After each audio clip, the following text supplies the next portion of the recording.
Welcome back to the Fantasy Hockey Podcast and Building Winners Week 1.5. So a little bit of an update on how things are going. We're going to take a look at the moves that I've made, how I'm doing in all the leagues that we're following, what I need to keep an eye on for this coming week, and some players that I'm thinking about potentially picking up. And I've got some decisions to make as well. For example, one of my leagues, I've got to decide who to drop for Timo Meier. And it's not as easy as you think, as good as Timo Meier is. So let's start first with Hawkris here. And take a look at how I'm doing. I'm tied 5-5. Not ideal, but we'll take a look in a second at why I'm not too worried. Now, first, let's talk about my MVP of the week, and that's going to be Dougie Hamilton at 5th overall over the last 7 days. He's been an absolute monster. Now, normally, I don't like when my top player is a defenseman. In this situation, I do like that it's Hamilton because it's not necessarily all peripherals. It's also points. So for that reason, I'm not too bummed that it's Dougie Hamilton. Okay, so let's go back here and take a look now at my matchup. So it's 5-5 against Rock the Rink. Doing well. I'm doing well in goals and assists. Power play points are way up there. I'm crushing the power play points, like not even close. PIMs at 12 aren't bad. It's not great compared to the rest of the league. Let's take a look here at the Yahoo Fantasy Stats Tracker, which, by the way, if you've never used this, it's really, really cool to watch while the games are going on. It updates everything. It's only desktop, though, so just a fun aside. Now, let's take a look at league stats. This is what I wanted to show you. So I'm towards the bottom in games played, and I still have a lot to make up there. So Rock the Rink, who I'm playing, actually has less than me, and this is only skaters. If I remember correctly, it might not be only skaters. It might actually be goaltenders as well. Anyways, 28 to 27 there. And again, remember, I had Evander Kane out, so that's another reason why I'm so low in PIMs. So I'm not too worried about PIMs there. Now, in goals, I'm second to Brandon, who's Bill Crosby's KOs, 16 to 10. In assists, I'm third, 16. Not bad. I'm pretty balanced, which I like to see, and I didn't have Evander Kane, so that's a big deal.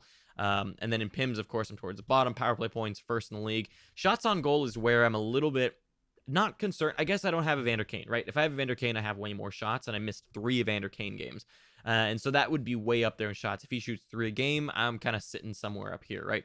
I'm sitting right below Rock the Rink. I'd be really competitive in shots on goal, but I'll get some Evander Kane games this week. So not too worried, but it is something that I'm watching simply because I didn't expect to be that low in shots on goal, not counting Evander Kane. So that's something to watch. In hits, I'm really low, which I don't remember punting hits when I drafted this team, but I guess I did. Maybe, potentially. And then in blocks as well, I'm kind of towards the middle. It's not, like, 20 doesn't look fantastic, but I'm not really that far off from the second best at 28. So I'm not stressed. I'm not worrying about blocks here. And then for goaltenders, I've had 5 games played, only got 2 wins. My goals against average save percentage is not very pretty. But I'm, again, just one of those things where I'm not really that worried. So if we go back over here, I have 83 games for the week to their 68. Now, they may have not set lineups for the rest of the week here. Let's take a look really quick. So it looks like they may have set lineups. So because I think they've set lineups, we're in a really good spot. So the fact that I have 83 games total of, and I've played 35 and they only have 68 means I should be fine in this matchup. I'm not worried at all. And especially because the ones that I need to catch up in are ones that are cumulative. So it's just pretty much if you have more started games, then more likely than not, you are going to win. So in shots on goal and hits, for example, hits, I don't think I'm going to catch anymore. I just don't think that's possible. I think I'll keep my blocks lead here. PIMs I can catch, I'm pretty sure, with Evander Kane coming back. And then I just kind of need to get a goaltender cat here somewhere. And I'm not too far off from goals against average, so I think I can do that. And if we take a look at how Dougie Hamilton did, he had 1 goal and 3 assists, 2 PIMs, 3 power play points. So yeah, he was a beast. Philip Grubauer, my 2 wins so far. Nobody else, which is kind of surprising. Dubnik and Markstrom sort of let me down, but again, it's really early in the season. I'm not going to overreact to anything like that. And then let's talk about now the transactions that I made this past week off camera. So the first one that I made was the first big ad of the week. And that's going to be Victor Olofsson for Jason Zucker. Now, the thing was, with Jason Zucker, we know who he is. He's not a game changer. He doesn't really do much for you. And I got him towards the end. He's replaceable. You can find another Jason Zucker on the wire in a league like this. And on top of that, I didn't think anyone was going to grab him, which so far no one has. And look, Victor Olofsson has been great. 2 goals and assists, 2 power play points, 6 shots on goal, and a hit. That's great. I'll take that all day. So I grabbed him really, really early because this league is pretty sharp, and they tend to pick up guys like Victor Olofsson pretty quick. So I wanted to be first to the gun there. So also a little bit of a preview here really quick to one of our tools I'm building, which is going to be like a in-season kit similar to the draft kit. But this kind of looks at how they're doing. So this is Victor Olofsson versus Jason Zucker, and the green is where Victor Olofsson is beating out Zucker so far. And it's in quite a few things. Now, the things that I like the most about Victor Olofsson that scream, and we talked about this in the week preview, but one of the things that scream just sustainability to me is this team power play percentage. So how often is he on the power play? And that's 72% of the time for Buffalo. And on top of that, he's taking a big share of the power play shots on goal so far. Only 2 games, and again, that's only 4 shots on goal, so low sample size, but that's really promising early on that they're trusting him to shoot a lot on the power play, at least from a team perspective. And on top of that, his offensive zone starts are great. Now, the other thing that was alarming to me the minute I picked them up, I think they both had 1 game under their belts, was the average time on ice. I don't like this low time on ice from Jason Zucker. That's a lot lower than his time last year, whereas Victor Olofsson's is far higher than last year and higher than Zucker's in general. So just from a time on ice perspective, Victor Olofsson has way more opportunities to do something than Jason Zucker does. Okay, so moving back over to the team, what other moves did I make? So the second move I made was dropping Joel Pearson. I had to bring someone back. I actually completely forgot who was injured and I needed to bring back. I don't remember who it was. I needed to bring someone back from injury, and I had to drop Joel Pearson. Oh no, Joel Pearson was on IR plus. I drafted him with the last round pick, and he was on IR plus. I just decided to drop him. It doesn't seem like he's top power play at the moment, which leads me into what my next move was, and this one I made last night, and that was adding Oscar Klefbom for, who did I drop? Radko Gudas. I dropped Gudas for Klefbom. So the reason I did that was, especially this week, I'm down in hits. I'm not doing that hot in hits. And honestly, my team may be kind of screwed in hits in general as it stands. Whereas in shots on goal, I'm really competitive. And Gudas is somewhat replaceable on the waiver. If we take a look at Gudas over this last week, like he had 5 shots on goal, only a hit and 2 blocks. That's not great. He played 3 games. And so for playing 3 games and not really getting the stats that I want, like it's fine that he's getting points. Like, cool, he got some assists. Good job, Gudas. But the problem is I didn't draft him for that. I drafted him for the hits and the blocks, and he hasn't gotten a hit in 2 straight games. So in my opinion, at the moment, Gudas is replaceable, simply because there's a Borietzky out there, for example, if you need hits. And so I trust a Borietzky more with hits than Gudas at this point. And so that's why I dropped Gudas. He just doesn't serve my needs. So instead, I went with a high upside guy in Klefbom. It feels like every single year I pick up Klefbom. Without a doubt, every year I take a flyer on him. I pray every time to the hockey gods that maybe this is Klefbom's year. Maybe this year he won't let me down. Maybe this is the year he doesn't let me down. We'll see. But 3 assists in the last game, getting a ton of minutes on that top power play, which seems to be doing way better than last year. He's also got some pretty good peripherals so far. 3 shots in 2 games, getting blocks as well, and not so great in the hits. But again, that's fine. I'm already down in hits at least this week. And in general, this team may be a little bit low in hits. So I'm going to target the blocks there, and I'm going to target as well the points and power play points from a defenseman. So in this situation, this would give me now 4 defensemen of my 4 that are on the top power play. And that's pretty damn good by my standards. And if Klefbom actually ends up doing well on that top power play, he could get a lot of points. So I like that move a lot. And lastly here, injury report. Evgeny Malkin is day-to-day. We still have no clue where he's at. I know people told me, why'd you draft Malkin so high? He's an injury risk. I know. I didn't expect it to happen this early, but it has. So I added Tyler Bertuzzi as just a... let's see what happens. If Malkin is out long term, I think what I'll be eyeing to do is dropping Markstrom and picking up another forward to make up for Malkin. And I'm high on Tyler Bertuzzi. I think he'll do well. So I actually would debate if Malkin came back. I'd like to give it a few games, but I'd potentially keep Bertuzzi over Markstrom, just because I really like Bertuzzi's upside, especially from a points perspective. What I'm not liking about Bertuzzi is his peripherals. Playing 20 minutes, almost 21 minutes last game, and didn't really get any hits. I literally didn't get any hits. Hasn't hit at all so far. Hasn't gotten any PIMs. Hasn't blocked. So we'll see. That probably will change with time. So again, just don't overreact to early stats. So not too worried there. I'm going to ignore it for a second. So, okay, so let's go back to the main. So that's Hakuras doing well. I'm not worried. I think I come out of that week with a win. Hopefully that evaluating is helpful. So let's move over now to CI episode 6. Now, I should mention here really quickly that they're renaming this league to something. Right now, it's like episode 4, Return of the... I don't know what it's going to be called. I guess we'll figure it out later. I have no clue yet what it'll be called, but that's where it's at. So this league... Let me take a sip of tea because I'm a little bummed about this league so far. It has not gone my way. It's disappointing to say the least. I was projected for 190. Right now I'm projected for 172. And the reason for that really is David Pastrnak. David Pastrnak has really done nothing, and these minutes are really low, which is a little worrying. Shots on goal were low. He didn't get anything that first game against Dallas, and then against Arizona, he only had 3 shots on goal. So this is going to be something to pay attention to. It's not good at all. That's not what you want from your second round pick. It's really not kind of what I'm looking for. I think he'll be fine. Again, it's one of those things where, no, I'm not going to drop him. No, I'm not going to shop him around. I'm going to wait. I'm going to see what the hell he does. I'm not worried. Now, in this week as well, my MVP of the week happened to be Dougie Hamilton, 21st overall. Did pretty well. He got a goal, 3 assists, 9 shots on goal with 4 blocks. Yeah, I'll take that. That was good for 10.8 points in this league.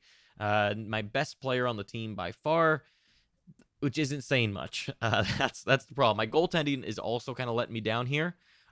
Carey Price with only 5.5 points. Got a lot of goals against. Sergei Bobrovsky. Bobrovsky, I'm not going to be worried about him one bit either. I mean, he had a really tough starting matchup in 2 games against Tampa Bay. I mean, that is tough. And whereas his goaltenders are absolutely crushing it. David Riddick and Frederick Anderson doing fantastic, getting a ton of saves as well. So, yeah, not too worried about that one at all. So let's go over now to how we're doing from a league stats perspective. So towards the bottom, I'm second to last in games played by quite a bit. So that's another reason that while I'm a little disappointed, I'm not too worried. Again, especially in extended weeks like this, you don't want to get too worried about things because, especially at the half-week mark like we are right now, because there's still so many games to be played. I mean, I've played 23, and my total is, 70? Let's see. My total is 72. I played nothing. I have 44 games. You know how much you can do in 44 games? You can do a hell of a lot. So I wouldn't stress at all in a half week like this if you're down by too much. Just because there's so many games to be played. I mean, I haven't even played half my games yet for the week. So don't stress things too much. That being said, middle of the packing goals, a lot of that has to do with a guy like David Pastrnak not really doing much. Timo Meier, I missed 2 games from him because he was injured and I left him on the wire. We'll talk about that in a second. Assists also kind of towards the bottom, and shots, I'm just kind of towards the bottom and everything, to be honest. I'm not really doing great. Saves, I'm at the top end. That's really what's keeping me afloat, is that saves are worth a lot, and it's keeping me up. If I could get a win or 2 here this week, I'd feel really, really good. And then I need my skaters to start doing stuff. Really, right now, my problem is my goaltenders aren't getting wins. That's a problem. Goals against them at the bottom. Just, that's the price you pay for going for saves. I'd like a few more wins. If I can get a few more wins, I'm feeling good, and then I need my skaters to do things. So now let's talk about the ads that I made here. So the first one was I added Victor Olofsson when Timo Meier went out.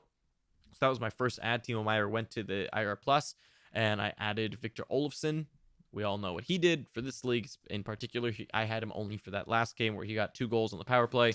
There are no power play bonuses in this league, so I didn't get any bonuses for the power play points, but I at least got the 2 goals and the 4 shots on goal. The other thing that I need to think about here, let's go over to my team. The other thing I need to think about is, who do I drop for Timo Meier? It's not as easy as you'd think. Now, Dustin Brown is an option. Obviously, it's a winger, so there's that. He did really well and played 20 minutes and 42 seconds of time on ice, and I'm high. I've talked about this before, but I'm high on Dustin Brown. I think he has a lot of potential this year, and especially in a league like this, he gives me such a nice floor with his shots and hits. The guy that I am thinking about potentially dropping is Pierre-Luc Dubois. Yeah, disappointing is an understatement with Dubois. He's not on a power play at the moment, is what they say, I guess. But if you look at his actual numbers on the power play, he's played around 30% of Columbus's time on the power play. So he's on a power play. He's been put out there. He's just not practicing on a power play, I guess. Because if you look at like the daily faceoffs and everything, not Timo Meyer, Pierre-Luc Dubois is not there. So what I'm gonna do here, is that I'm gonna leave Timo Meyer on the IR plus. I can't make any ads, but I like this team as is. I like my goaltenders. I like everything about this team. I think it has a lot of upside. The thing that Goss Bears played one game. Not promising in that first game, but whatever. So I could make a switch there for Clefbaum potentially if Ghost kind of goes slow this next week, and I don't really like what I see. I don't think people will rush to grab Ghost if he's slow, just because people are still remembering last year. So anyways, what I'm thinking about doing here is if we look at the next few days, I'd miss a Timo Meyer game here against Nashville. But if I leave Meyer on the IR plus and just say, okay, fine, I'm not going to get that Nashville game out of Meyer, I actually get what is, I think, 2 games out of Pierre-Luc Dubois. I'd get another one here.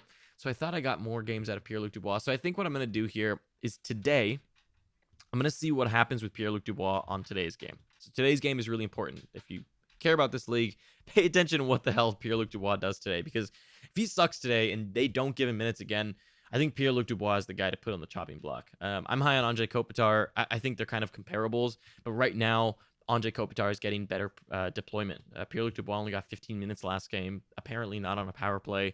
And the thing with me is not that he's not on a power play. It speaks more to me about where Torts sees Pierre-Luc Dubois from a development standpoint and going forward, what's his opportunity is going to be. And it seems right now that his opportunities are not going to be that great. So that's the thing that's worrying me. And of course, he's a center. Look, it's replaceable. If someone grabs Dubois, I don't think I'd completely hate it. I mean, I got a guy in Victor Olofsson who could be kind of a comparable to Pierre-Luc Dubois from an upside perspective.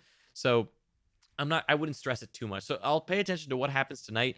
Really, the only other person to think about dropping would be Kreider, but I mean, and his minutes are so low. So Kreider is the other guy to think about. But Kreider gives me a nice floor with shots and hits. Right now, Pierre-Luc Dubois is giving me absolutely nothing from a floor perspective. So, this is the tough decision of the week. So this is one to think about. Discuss it in the comments. Go into our Discord and talk about it. That sort of thing.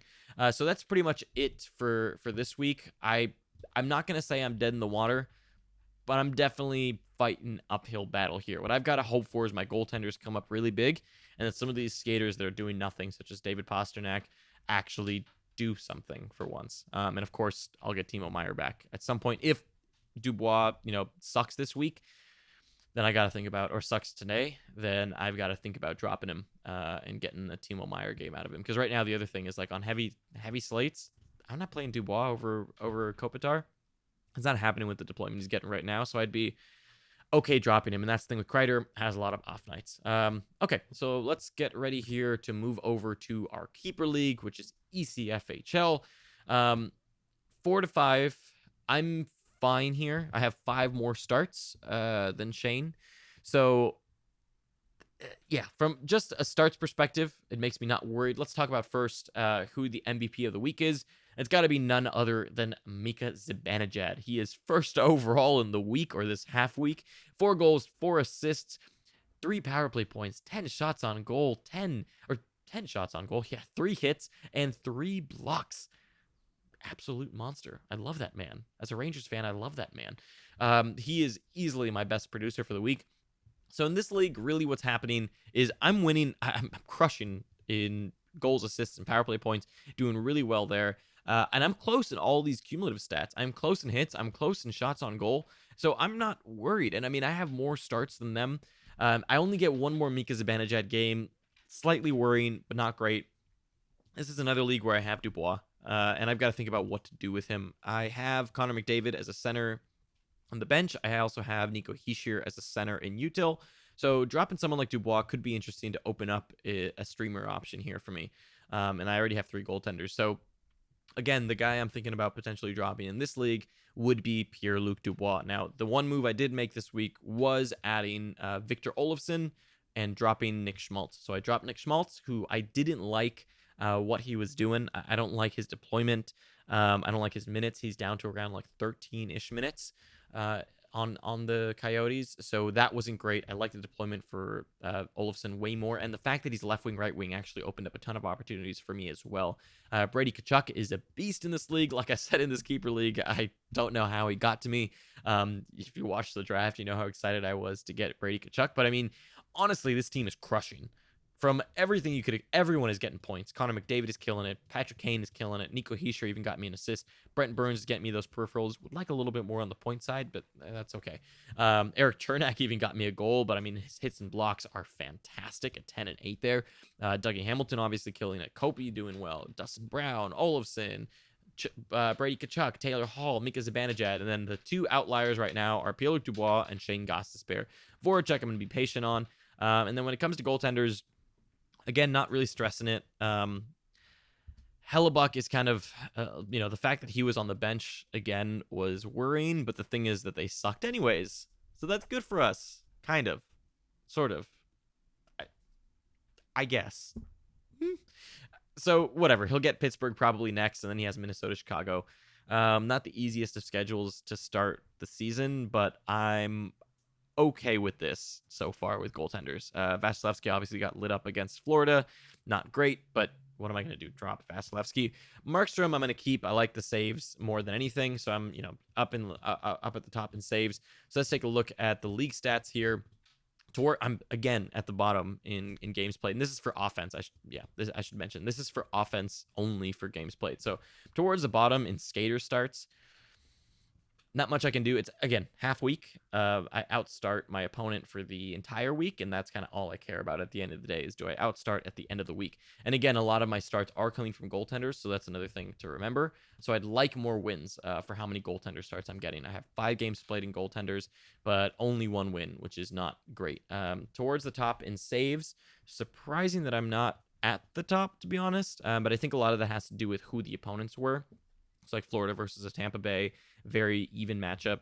That's something that I want to pay attention to there as well. And again, with a Bob and a Vasilevsky, my saves may actually not be as high as I'd like, simply because they're good defenses in front of them. They're decent defenses in front of them for Bob's case. And then Markstrom is where I really need the volume of saves to come from and not care too much about save percentage.